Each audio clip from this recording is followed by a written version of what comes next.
Hi everyone, welcome back to the channel. Heading to Qatar 2022, where someone who's lived in Qatar for more than 15 years, me, will discuss the country, give you information about what to do, where to go, in preparation for you coming down to watch the 2022 World Cup being hosted here later this year. I just want to start by saying I managed to get tickets. I'm so stoked. I had applied for tickets for 3 games to go with friends of mine, and I got the message back that I was accepted for 2 of them. So I will be attending Canada versus Belgium and Canada versus Croatia. I didn't manage to get tickets to the Canada versus Morocco game, which I'm going to guess is probably the one most in demand of the 3. There would be a good number of Moroccans living here who are probably very interested in the tickets, as well as a massive number of Moroccans flying in for the event. And I'm sure that is what's going to happen because many of the qualifying matches took place in Qatar recently, where you had Peru playing, you had Costa Rica playing, and thousands of people flew in for these games. Like, I couldn't believe it. I couldn't believe thousands of people flew in from Costa Rica to watch a qualifying match, while thousands of Peruvians also flew in. And that was just for qualifying. So you can only imagine how many people are trying to get here for the actual World Cup games. I'm not entirely sure about the statistics, but as far as I know, tickets are generally sold out. So if you've been trying to get tickets, I believe there's one more round of lottery to go, and then that's it. You're gonna be out of luck if you don't manage to get tickets. On another note, my understanding is that the country is not going to allow in casual tourists during the World Cup. Accommodation's going to be tight, so if you don't have tickets to come to the match, good chance you're not even going to be allowed in the country. Like, the country is full. Like, halas, that's it. Country's done. So they're going to be trying their best to accommodate all the people showing up for the World Cup, and there really isn't going to be much in the way of surplus accommodation for just the casual tourists who just want to visit the country during the event who don't have tickets. So if you don't have tickets, there is a good chance you will not be able to enter the country to watch the matches. So, to get on a topic of food, because as all of you will be coming down from all over the world, one of the things you'll probably ask is, hey, what is Qatari cuisine like? Where can I find it? What sorts of things are in it? So I just want to give a bit of background as to Qatari cuisine from a historical sense. Now, you may be thinking about things like, hummus and, stuffed vine leaves and things like that. But that's actually more Mediterranean. When you think about the Gulf countries, though, it is a desert. It is just pure desert. There is very little here. So when you think about the desert, what do you think? You think maybe date palms and sand and camels maybe nibbling on some scrubby bushes or something like that.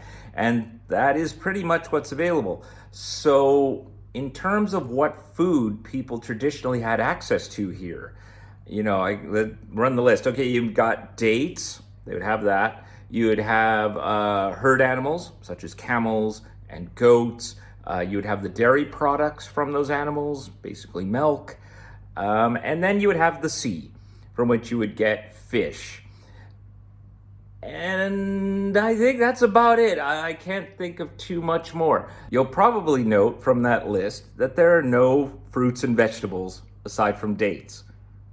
They don't grow here in the desert. There was apparently in the north of Qatar back in the old days some ability to grow a little bit of crops, during a so-called rainy season, but that still would have been quite variable. Some grasses do grow after it rains, but you usually use that for farm animals.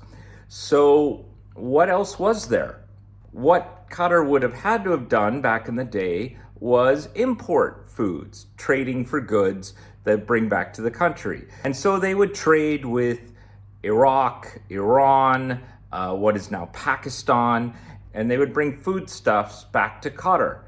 Now, there was no air transport, and there was no refrigeration. So it had to be things that could withstand the journey. grains, rice, beans and lentils, dried spices, nuts, things like that. So if you take a look at the foods I just listed, not a lot of variety. You get a lot of variety in the spices that you'd mostly get from Iran and Pakistan. And then otherwise it's grains, rice, nuts, lentils, and what was available in Qatar: fish, meat, some dairy products, dates. That's it. That's sort of the fundamentals of Qatari cuisine. Most of what you would call traditional Qatari foods basically have to be made from that. A lot of Qatari dishes have rice and spices that are more akin to what you might consider a South Asian, Indian, Pakistani cuisine, as opposed to what you might find in the Mediterranean. Fundamentally, a lot of their main meals are communal dishes of rice with spices and meat or fish on top. This would be the standard dish you're going to see if you are invited to a very nice dinner where they're going to have Qatari food. If you go to a Qatari restaurant, if you go to a wedding, platter with rice and meat on it, spices. Pretty much that's a standard. If you are shopping in Souk Waqif, you will see through some of the back alleys, there are a few shops that sell these huge trays for that purpose.